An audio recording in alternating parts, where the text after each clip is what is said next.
Welcome to యూఐటీవీ. కొన్ని వందల ఏళ్ల కిందట భారతదేశాన్ని అఖండ భారతావని పిలిచేవారు. ఎందుకంటే మన దేశం అంతటి విశాల విస్తీర్ణంతో ఉండేది.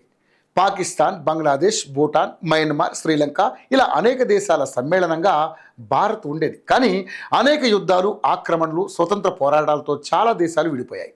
ఇప్పుడు భారత్ 3.28 మిలియన్ చదరపు కిలోమీటర్ల విస్తీర్ణంతో ఉంది. చూస్తే పెద్దగా అనిపించిన రష్యా, అమెరికా, కెనడాతో పోలిస్తే చాలా తక్కువే.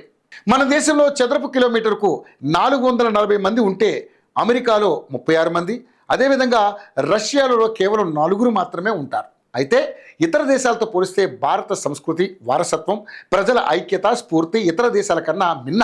కష్ట సమయాల్లో కలిసి ఉండటం, ఐక్యంగా కష్టాన్ని ఎదుర్కోవడం మనకు అనాదిగా వస్తుంది. ఆ స్పిరిట్ భారతీయుల రక్తంలోనే ఉంది. ఇప్పుడు ఆ స్పిరిట్ను చూపించాల్సిన సమయం ఆసన్నమైంది. దేశం కోసం ఐక్యంగా నిలబడాల్సిన టైం వచ్చేసింది.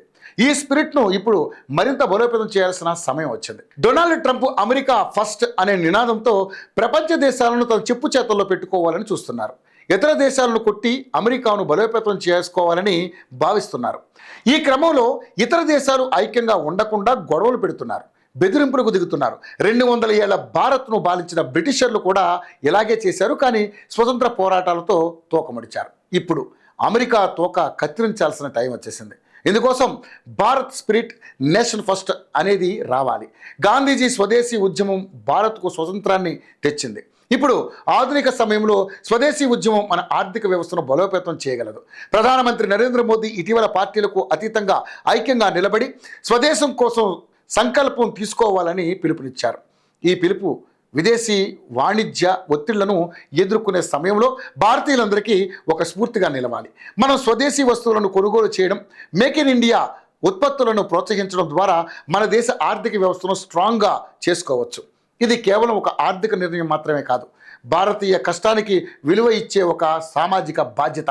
ఇటీవల అమెరికా భారత ఉత్పత్తులపై 25% టారిఫ్లు విధించింది. భారత ఆర్థిక వ్యవస్థను డెడ్ ఎకనామీగా అభివర్ణించడం, మన ఉత్పత్తులకు అమెరికా మార్కెట్లో అవకాశం లేదని పేర్కొనడం వంటి వ్యాఖ్యలు భారతీయుల ఆత్మగౌరవాన్ని సవాల్ చేస్తున్నాయి. ఈ సమయంలో భారతీయులుగా మనం చేతులు చాచి వేచి చూడకుండా స్వావలంబన మార్గాన్ని ఎంచుకోవాలి.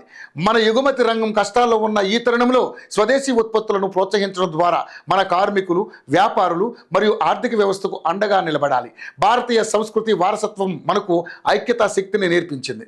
కష్ట సమయాల్లో ఒకరి చేయి ఒకరు పట్టుకునే సాంప్రదాయం మన సమాజంలో లోతుగా పాతుకుపోయింది. ఇప్పుడు వినాయక చవితి వంటి ఉత్సవాల సమయంలో చైనా నుంచి దిగుమతి అయ్యే వస్తువులకు బదులుగా స్వదేశీ ఉత్పత్తులను ఎంచుకోవడం ద్వారా మనం ఆ స్పిరిట్ను ఆచరణలో చూపించే అవకాశం ఉంది.